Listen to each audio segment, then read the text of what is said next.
नमस्कार साथियों, मैं आर के सिन्हा देख नाइट्स इंस्टीट्यूट की ओर से। आज हम लोग देखने वाले हैं राष्ट्रपिता महात्मा गांधी के विषय में। आज हम लोग इनके जीवनी को देखेंगे और इनको जीवनी के माध्यम से इनके विचारों को समझने का प्रयास करेंगे। तो चलिए स्टार्ट करते हैं आज का सेशन। महात्मा गांधी, अगर हम महात्मा गांधी की बात करें तो भारत के राष्ट्रपिता महात्मा गांधी को हम लोग भारत के राष्ट्रपिता के रूप में जानते हैं। अगर इनका पूरा नाम जाने तो मोहनदास करमचंद गांधी, जिन्हें महात्मा गांधी के नाम से भी जाना जाता है। भारत भारत के स्वतंत्रता संग्राम के एक प्रमुख नेता थे, जिन्हें भारत का राष्ट्रपिता भी कहा जाता है।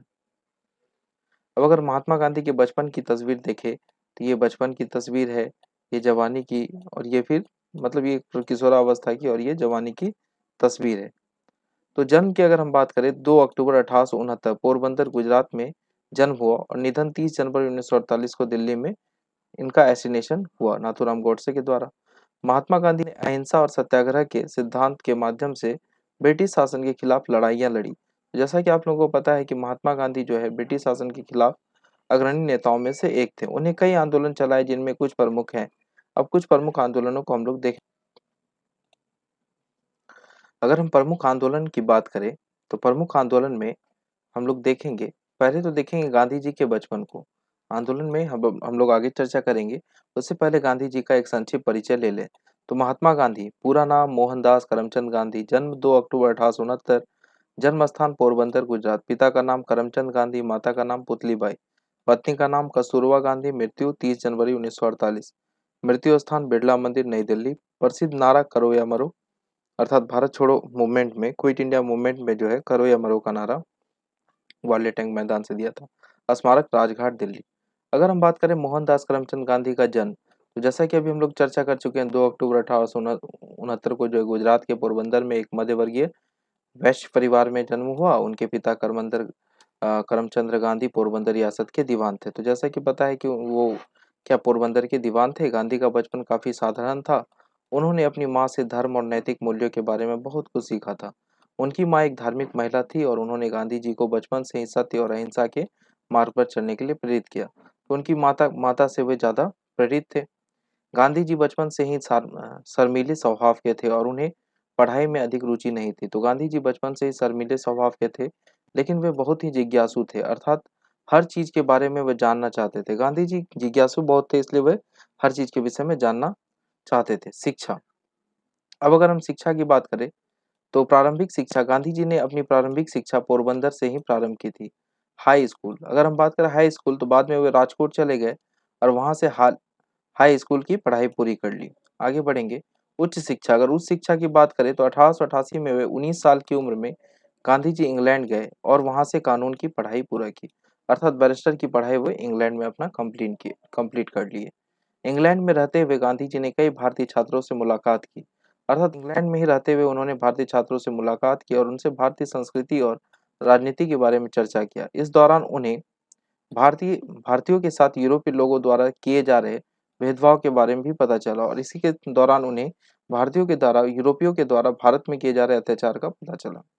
अब अगर हम बात करें दक्षिण अफ्रीका का अनुभव, तो जैसा कि आपको पता है कि दादा अब्दुल्ला के केस के लिए 1893 में गांधी जी कहाँ चले गए, तो गांधी जी 1893 में चले गए दक्षिण अफ्रीका। अब दक्षिण अफ्रीका का हम लोग देखते हैं कि उनका कैसा जीवन रहा। कानून की पढ़ाई पूरा करने के बाद गांधी जी दक्षिण अफ्रीका चले गए, अर्थात 2 साल यहाँ राजकोट में वकालत करने के बाद वे 1893 में जो है अपना दक्षिण अफ्रीका चले गए, जहां उन्हें भारतीयों के साथ भेदभाव का सामना करना पड़ा, अर्थात भारतीयों के साथ भेदभाव का सामना करना पड़ा। इस अनुभव को वे गांधी जी के जीवन को बदल दिया, अर्थात इस अनुभव ने गांधी जी के जीवन को बदल दिया। उन्होंने अहिंसा के मार्ग पर चलने का फैसला किया और यहीं से उन्होंने अहिंसा के मार्ग पर चलने का फैसला कर लिया। दक्षिण अफ्रीका में महात्मा गांधी का संघर्ष, अब अगर हम देखें दक्षिण अफ्रीका में महात्मा गांधी का संघर्ष, तो दक्षिण अफ्रीका में महात्मा गांधी के अनुभवों ने उन्हें एक महान नेता बनाया। यहाँ उन्होंने भारतीयों के साथ होने वाले भेदभाव को प्रत्यक्ष रूप से देखा, अर्थात यहाँ पहली बार उन्होंने अपने प्रत्यक्ष रूप से इसको अनुभव किया। यह अनुभव उनके जीवन का एक महत्वपूर्ण मोड़ बन गया। इसी दौरान उन्होंने अहिंसा और सत्याग्रह के सिद्धांत को विकसित किया और यहीं से उन्होंने क्या किया, अहिंसा के सिद्धांत को, सत्याग्रह और अहिंसा के सिद्धांत को विकसित किया। आगे देखेंगे प्रथम श्रेणी के डिब्बे का मामला। और प्रथम श्रेणी के डिब्बे का मामला आपको पता है कि बहुत ज़्यादा चर्चित है।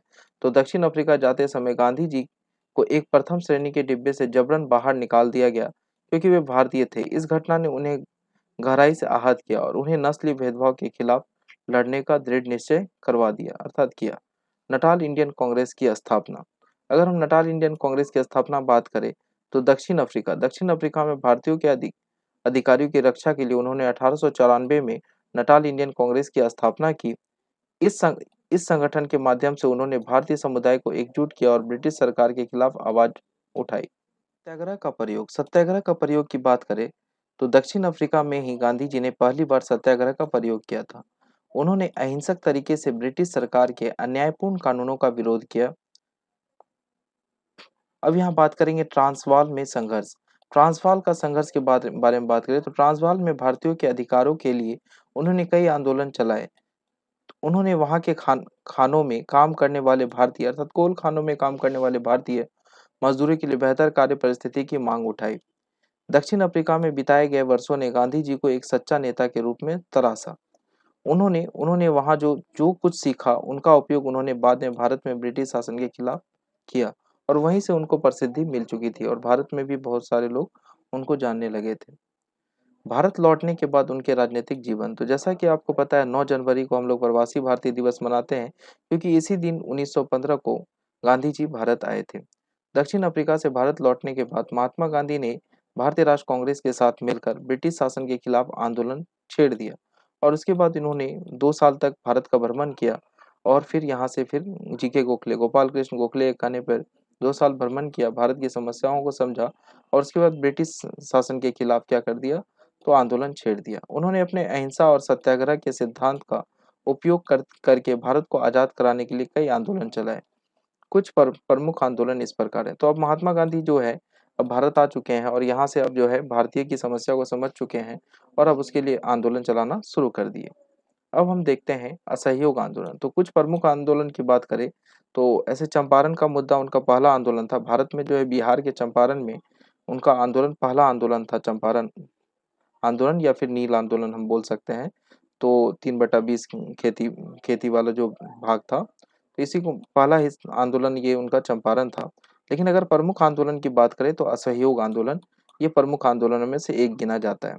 तो अब चलिए असहयोग आंदोलन देखते हैं। तो असहयोग आंदोलन 1 अगस्त 1920 में औपचारिक रूप से शुरू किया गया। 1 अगस्त 1920 को औपचारिक रूप से तथा 4 सितंबर 1920 को प्रस्तावित पारित हुआ, जिसके बाद ये कांग्रेस ने इसे औपचारिक रूप से आंदोलन स्वीकार किया। अनौपचारिक और औपचारिक, ये अनौपचारिक रूप से और इसको औपचारिक रूप से 4 सितंबर 1920 को प्रस्ताव पारित होने के बाद अपना लिया तथा 12 फरवरी 1922 को चौरा चौरी कांड, जैसा कि आपको पता है 5 फरवरी 1922, 5 फरवरी या 4 फरवरी देख लीजिएगा, 4 या 5 फरवरी के बीच जो घटित हुआ उसी के कारण 12 फरवरी 1922 को वापस ले लिया गया था असहयोग आंदोलन। अब ये असहयोग आंदोलन का आप चित्र देख सकते हैं। एक प्रथम जनसैलाब आ चुका था, कितनी मात्रा में अब लोग इनसे जुड़ना शुरू कर दिए थे। असहयोग आंदोलन महात्मा गांधी द्वारा शुरू किया गया एक अहिंसक आंदोलन था जिसका उद्देश्य ब्रिटिश शासन के खिलाफ भारतीयों को एकजुट करना था और उन्हें ब्रिटिश सरकार से अपना सहयोग वापस लेने के लिए प्रेरित करना था। इस आंदोलन के प्रमुख कारण क्या थे? अब इस आंदोलन को जानते हैं कि असहयोग आंदोलन क्यों करना पड़ा।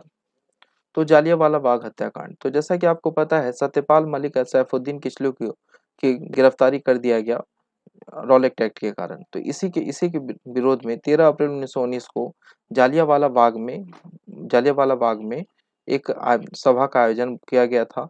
इसी में जो है जालियांवाला बाग में अंग्रेजों द्वारा निर्दोष लोगों पर नरसंहार किया गया। अर्थात इस घटना ने भारतीयों में ब्रिटिश सरकार के खिलाफ रोष पैदा कर दिया। अर्थात जालियांवाला बाग हत्याकांड में हजारों की संख्या में क्या हुआ, नरसंहार हुआ जनरल आर डायर के कहने पे। तो उसके बाद और बहुत सारा कारण था। दूसरा कारण में देखें तो मॉन्टेस्क्यू चेम्सफोर्ड सुधार 1919 लाए गए। इस सुधार में भारतीयों को सीमित अधिकार दिए गए थे, लेकिन भारत नेता इसे अपर्याप्त मानते थे क्योंकि प्रथम विश्व युद्ध के समय ही अंग्रेजों के द्वारा स्वतंत्रता की बात कही थी, जिससे वे मुकर गए और सीमित अधिकार दिए गए, जिससे भारतीय नेता नाराज हुए। खिलाफत आंदोलन। अब अगर खिलाफत की बात करें तो मार्च 1919 में बंबई में एक खिलाफत समिति का गठन हुआ। मोहम्मद अली और शौकत अली बंधुओं के साथ अनेक मुस्लिम नेताओं ने इस मुद्दे पर संयुक्त जन कार्यवाही की संभावना तलाशने के लिए महात्मा गांधी के साथ चर्चा शुरू कर दी। सितंबर 1920 में खिलाफत आंदोलन के सेनानी में कांग्रेस के कोलकाता अधिवेशन में महात्मा गांधी ने भी भाग लिया। यह आंदोलन सन 1919 में लखनऊ से ही शुरू हुआ था, जिससे शायद भारत कभी उबर नहीं सका। खिलाफत का उद्देश्य तुर्की तुर्की में खलीफा पद की पुनः स्थापना को समर्थन देना था और महात्मा गांधी का मानना था कि इससे यह पहला ऐसा मौका है जिससे हिंदू मुस्लिम एक हो जाएंगे और शायद वर्षों में फिर ऐसा मौका ना प्राप्त हो। अब देखेंगे असहयोग आंदोलन के प्रमुख बिंदु। शैक्षणिक संस्थाओं का बहिष्कार। भारतीयों से भारतीयों से कहा गया कि वे ब्रिटिश शासित स्कूलों और कॉलेजों का बहिष्कार करें। विधानसभाओं का बहिष्कार। भारतीयों से कहा गया कि वे विधानसभाओं के चुनाव में भाग न ले। सरकारी नौकरियां का त्याग। सरकारी नौकरी करने वाले लोगों से कहा गया कि वे अपनी नौकरियां छोड़ दें। खादी का उपयोग। खादी का उपयोग, जैसे कि आप देख सकते हैं महात्मा गांधी क्या कर रहे हैं, खादी को क्या कर रहे हैं, प्रमोट कर रहे हैं। तो स्वदेशी वस्तुओं को प्रमोट करने का सिलसिला महात्मा गांधी ने शुरू कर दिया, अर्थात खादी के उपयोग उपयोग की सलाह दी। लोगों से कहा गया कि वे स्वदेशी वस्तुओं का उपयोग करें और विदेशी वस्तुओं का बहिष्कार करें। आंदोलन के परिणाम। जन जागरण। इस आंदोलन ने भारतीयों में राष्ट्र भावना को जागृत किया। कांग्रेस की लोकप्रियता। कांग्रेस पार्टी जनता के बीच बहुत लोकप्रिय हो गई। ब्रिटिश सरकार पर दबाव बढ़ने लगा। ब्रिटिश सरकार इस आंदोलन से बहुत परेशान हो गए। कई जगह पे इनको हिंसात्मक विरोध भी देखने को मिले, जिससे अब ब्रिटिश सरकार त्रस्त हो चुकी थी। चौरा चौरी कांड। 4 फरवरी 1922 को भारतीयों ने ब्रिटिश सरकार की एक पुलिस चौकी को आग लगा दिया, जिससे उसमें छुपे हुए 22 पुलिसकर्मी जिंदा जला दिए गए, अर्थात जल के मर गए, जला दिए गए, जिसके कारण गांधी जी ने असहयोग आंदोलन को वापस ले लिया। 12 फरवरी 12 फरवरी 12 फरवरी 1922 को। असहयोग आंदोलन भारत के स्वतंत्रता संग्राम का एक महत्वपूर्ण मोड़ था। इस आंदोलन ने भारतीयों को एकजुट किया और ब्रिटिश शासन के खिलाफ लड़ाई को मजबूत बनाया। असहयोग आंदोलन के सफलता और असफलता दोनों के कई कारण थे। असहयोग आंदोलन की सफलता के प्रमुख कारण। अगर हम सफलता की बात करें तो सफलता के प्रमुख कारणों में जन जागरण था। इस आंदोलन ने भारतीयों में राष्ट्र भावना जागृत की। लोगों को अपने अधिकारों के प्रति जागरूक किया गया। कांग्रेस की लोकप्रियता। कांग्रेस पार्टी जनता के बीच बहुत लोकप्रिय हो गई। ब्रिटिश सरकार पर दबाव। ब्रिटिश सरकार इस आंदोलन से बहुत परेशान थी। स्वदेशी का प्रचार। स्वदेशी वस्तुओं का उपयोग बढ़ा और विदेशी वस्तुओं का बहिष्कार किया जाने लगा। शैक्षणिक संस्थानों का विकास। राष्ट्रीय शिक्षा को बढ़ावा मिला और कई राष्ट्रीय शिक्षा संस्थानों की स्थापना की गई। असहयोग आंदोलन की असफलता के कारण। अहिंसा का उल्लंघन। चौरा चौरी की घटना 5 फरवरी या 4 फरवरी 1922 को हिंसा हुई, जिसके कारण गांधी जी को आंदोलन को वापस लेना पड़ा 12 फरवरी को। आंदोलन के अचानक समाप्त होने से लोगों का उत्साह कम हो गया। आर्थिक समस्याएं। आंदोलन के कारण कई लोग की आजीविका प्रभावित हो गई थी। ब्रिटिश सरकार का दमन। ब्रिटिश सरकार ने आंदोलन को दबाने के लिए कठोर कदम उठाए। निष्कर्ष। असहयोग आंदोलन भारतीय स्वतंत्रता संग्राम का एक महत्वपूर्ण मोड़ था। इस आंदोलन ने भारतीयों में राष्ट्रीय भावना को जागृत किया और ब्रिटिश शासन के खिलाफ लड़ाई को मजबूत बनाया। हालांकि चौरा चौरी की घटना के कारण आंदोलन को बीच में ही रोकना पड़ा। असहयोग आंदोलन से हमें क्या सीख मिलती है? अहिंसा अहिंसा की शक्ति। अहिंसा एक शक्तिशाली हथियार हो सकती है। जनशक्ति जनता की शक्ति बहुत बड़ी होती है। एकता का महत्व। एकजुट होकर हम बड़े से बड़ा काम कर सकते हैं। अर्थात अगर हम एक होकर पहली बार हम जो है इतने बड़े लेवल पर विरोध किए थे, जिससे अंग्रेजी सरकार हकपका चुकी थी।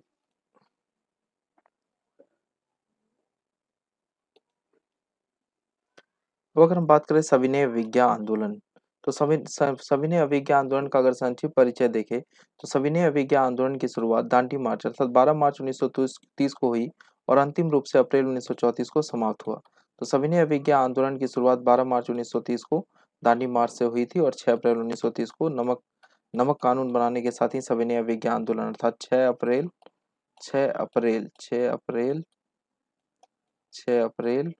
1930 से सविनय अवज्ञा आंदोलन की शुरुआत हो गई। अगर हम बात करें गांधी इरविन समझौता तो 5 मार्च 1931 को द्वितीय गोलमेज सम्मेलन से पहले जो है गांधी इरविन पैक्ट हुआ था। ठीक है।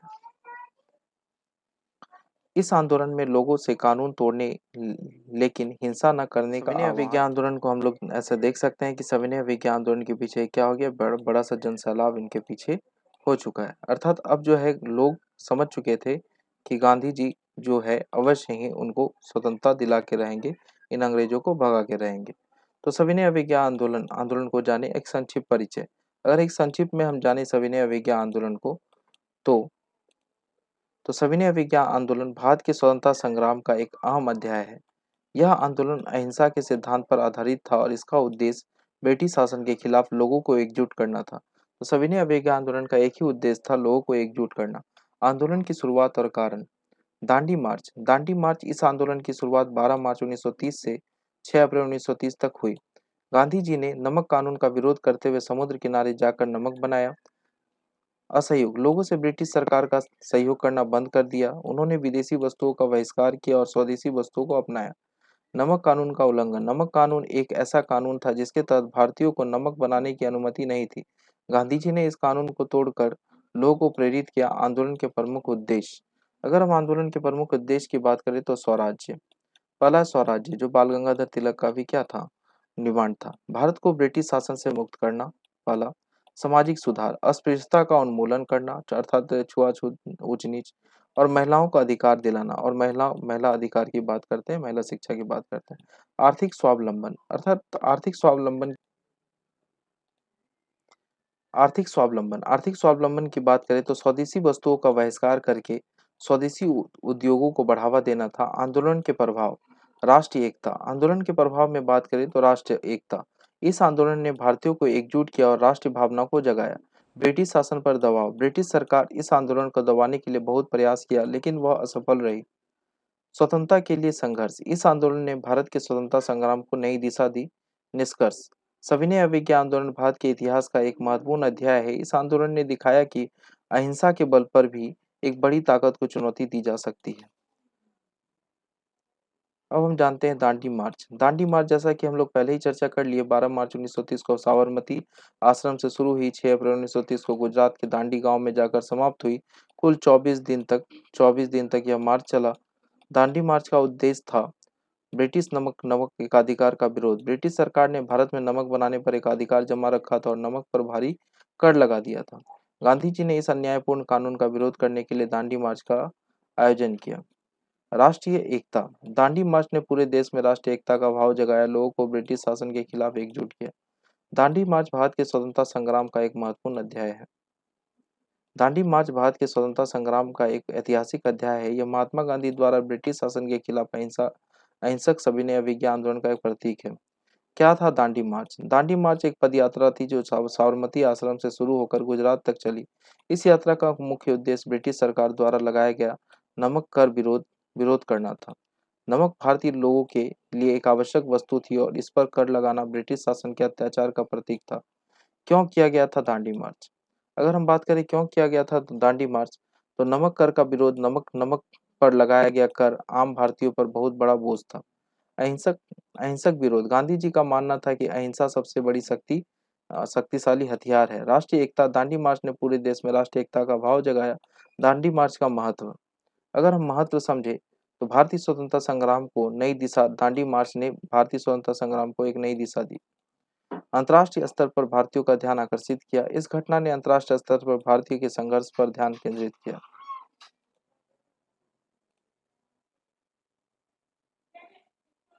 अहिंसा का प्रतीक। दांडी मार्च अहिंसा के सिद्धांत को दुनिया के सामने रखने में सफल रहा। दांडी मार्च के परिणाम। दांडी मार्च के परिणाम स्वरूप पूरे देश में सविनय अवज्ञा आंदोलन फैला। लाखों लोगों ने इस आंदोलन में भाग लिया और ब्रिटिश शासन के खिलाफ आवाज उठाई। निष्कर्ष। दांडी मार्च के इतिहास में एक महत्वपूर्ण घटना है। इसमें भारतीयों को एकजुट किया और ब्रिटिश शासन के खिलाफ संघर्ष को तेज कर दिया। दांडी मार्च आज भी हमें अहिंसा और सत्य के मार्ग पर चलने के लिए प्रेरित करता है।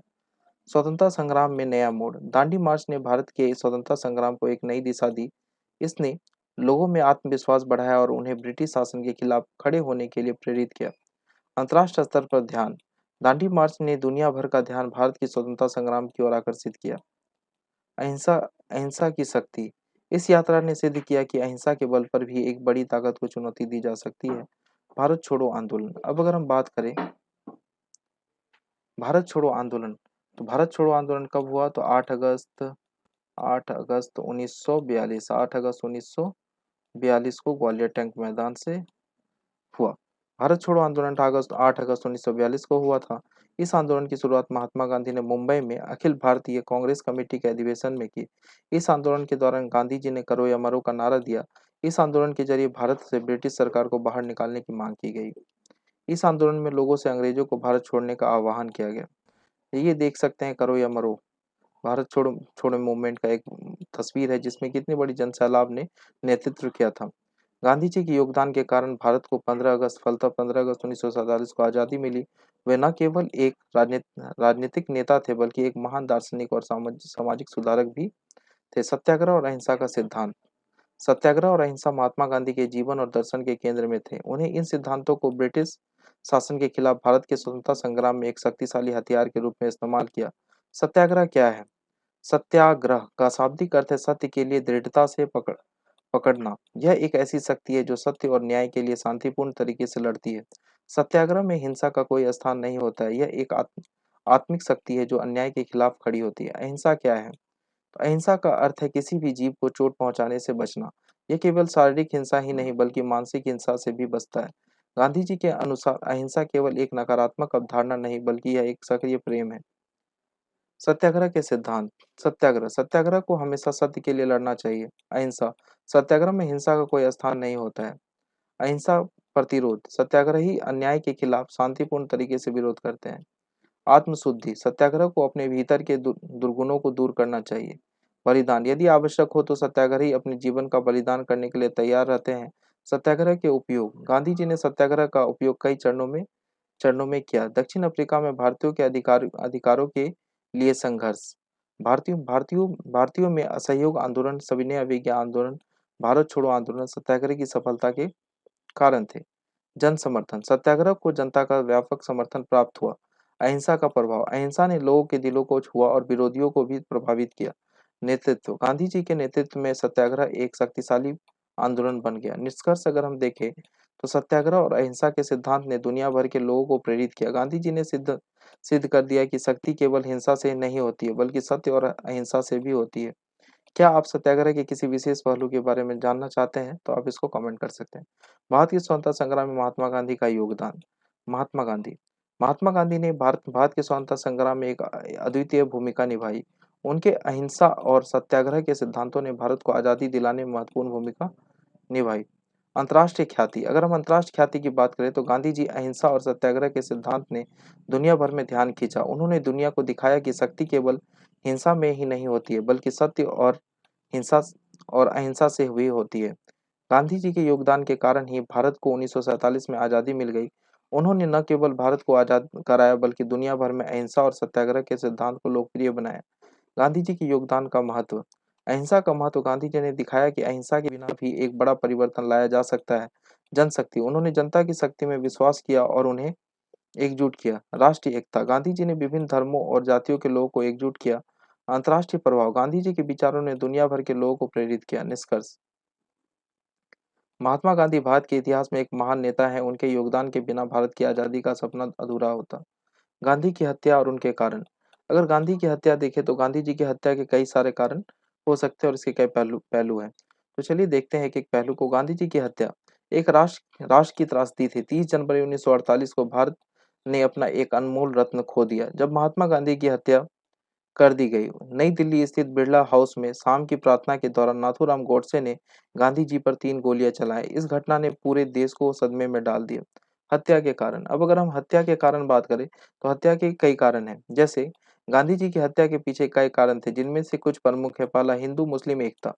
अगर हम बात करें तो गांधी जी हिंदू मुस्लिम एकता के प्रबल समर्थक थे। उन्होंने भारत के विभाजन का विरोध किया था और पाकिस्तान के गठन के बाद भी दोनों समुदाय के बीच शांति स्थापित करने का प्रयास किया। कुछ हिंदू कट्टरपंथी इस बात से नाखुश थे। भारत का विभाजन। भारत के विभाजन के बाद देश में सांप्रदायिक दंगे हो रहे थे। गोडसे और उसके साथियों का मानना था कि गांधी जी मुसलमानों को अधिक महत्व दे रहे थे। राजनीतिक कारण। राजनीतिक कारण बात करें तो कुछ लोग मानते थे। अगर हम हत्या के बाद बात करें तो गांधी जी की हत्या के बाद पूरे देश में शोक की लहर दौड़ गई। नाथूराम गोडसे और उनके साथियों को गिरफ्तार कर लिया गया और उन्हें फांसी की सजा हुई। गांधी जी की हत्या ने देश को एकजुट करने का काम किया और लोगों ने हिंसा का रास्ता छोड़ दिया। शांतिपूर्ण तरीके से समस्याओं का समाधान करने का संकल्प लिया। गांधी जी की विरासत, अगर हम गांधी जी की विरासत की बात करें तो क्या गांधी जी विरासत में छोड़ के गए? गांधी जी की हत्या के बावजूद उनकी विरासत आज भी जीवित है। वे दुनिया भर में अहिंसा और सत्याग्रह के प्रतीक बन गए हैं। उनके विचारों ने लाखों लोगों को प्रेरित किया और वे आज भी प्रासंगिक है।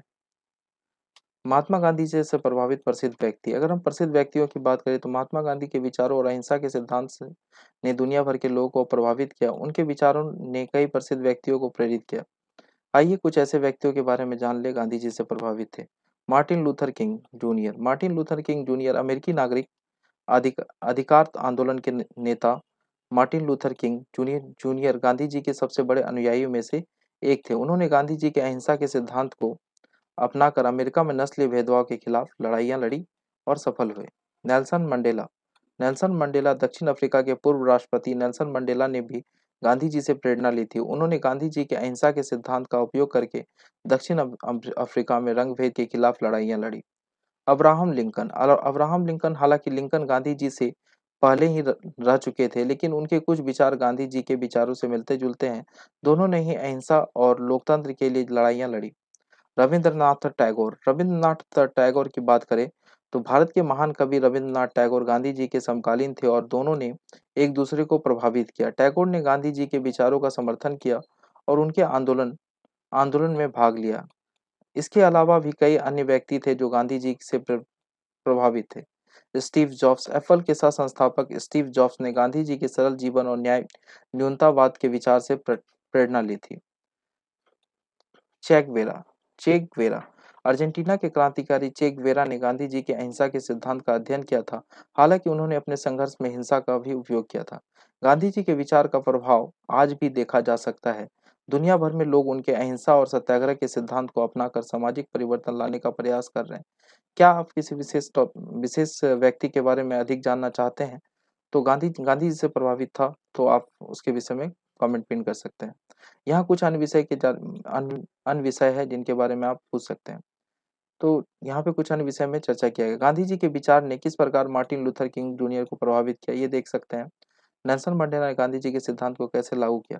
अगर आप इन सभी टॉपिक पे चाहते हैं नेक्स्ट वीडियो तो आप कमेंट कर सकते हैं। तो आज के लिए इतना ही। धन्यवाद। उम्मीद करता हूँ इस सेशन आपको पसंद आया होगा। अगर सेशन पसंद आया तो लाइक शेयर एंड सब्सक्राइब करें। आज के लिए इतना ही। Thanks for